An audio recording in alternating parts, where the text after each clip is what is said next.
அண்ணா பல்கலைக்கழக மாணவி பாலியல் வன்கொடுமை சம்பவம் தொடர்பாக ஆளுநரை நேரில் சந்தித்து இன்று மண்டியெடுத்த தவைக்க தலைவர் விஜய் அனைத்து இடங்களிலும் பெண்களுக்கான பாதுகாப்பை உறுதி செய்ய கோரிக்கை விடுத்தார்.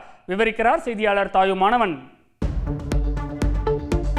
தமிழக வெற்றிக் கழகத்தை தொடங்கி மாநில மாநாட்டை நடத்தி முடித்திருக்கும் நடிகர் விஜய் பானையூர் அலுவலகத்தில் நடக்கும் நிகழ்ச்சிகளில் மட்டுமே பங்கேற்று வந்தார்.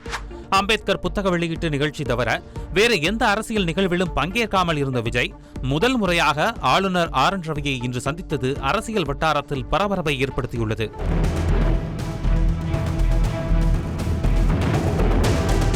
அண்ணா பல்கலைக்கழக மாணவி பாலியல் வன்கொடுமை சம்பவம் தொடர்பாக ஆளுநரிடம் மனு அளித்த தவைக்க தலைவர் விஜய் கைது செய்யப்பட்ட ஞானசேகரனின் பின்னணி குறித்து விரிவாக விசாரிக்க உத்தரவிடவும் அனைத்து இடங்களிலும் பெண்களுக்கான பாதுகாப்பை உறுதி செய்யவும் கோரிக்கை விடுத்தார்.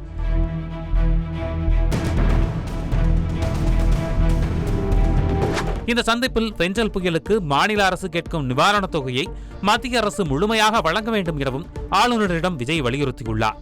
முன்னதாக தான் கைப்பட எழுதிய கடிதத்தில் பெண்களுக்கு எதிராக நடக்கும் சமூக அவலங்கள், பாலியல் வன்கொடுமைகளை கண்டு அண்ணனாக மன அழுத்தத்திற்கு ஆளாவதாக கூறியுள்ள விஜய், அண்ணனாகவும் அரணாகவும் எல்லா சூழல்களிலும் நிச்சயமாக பெண்களுடன் நிற்பேன் என உறுதியளித்துள்ளார்.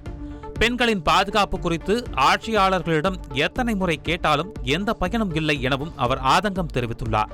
விஜய் எழுதிய இந்த கடிதத்தை சென்னை தீநகர் பகுதியில் பெண்கள் பொதுமக்களிடம் துண்டு பிரசுரமாக வழங்கிய போது தவேக பொதுச் செயலாளர் ஆனந்த் கைது செய்யப்பட்டார்.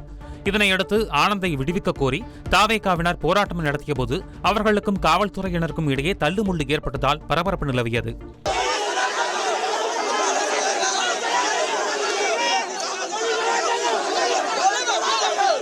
இதற்கு கண்டனம் தெரிவித்துள்ள விஜய், கருத்துரிமை பேச்சுரிமை அடிப்படையில் யாருக்கும் தொந்தரவு இல்லாமல் அறவழியில் மக்களை சந்தித்தவர்களை கைது செய்வதுதான் ஜனநாயகமா என கேள்வி எழுப்பியுள்ளார்.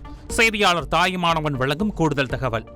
தமிழகத்தில் நிலவக்கூடிய சட்டம் ஒழுங்கு பிரச்சினை, புயல் வெள்ள பாதிப்புகளுக்கான நிவாரணம் வழங்குதல் உள்ளிட்ட தங்களுடைய கோரிக்கைகளை தமிழக ஆளுநர் பரிசீலிப்பதாக தெரிவித்திருப்பதாக தவேக தலைமையின் தரப்பில் அறிக்கை என்பது வெளியிடப்பட்டிருக்கிறது. ரஞ்சித், செய்திகளை உடனுக்குடன் தெரிந்து கொள்ள உடனே சப்ஸ்கிரைப் பண்ணுங்க.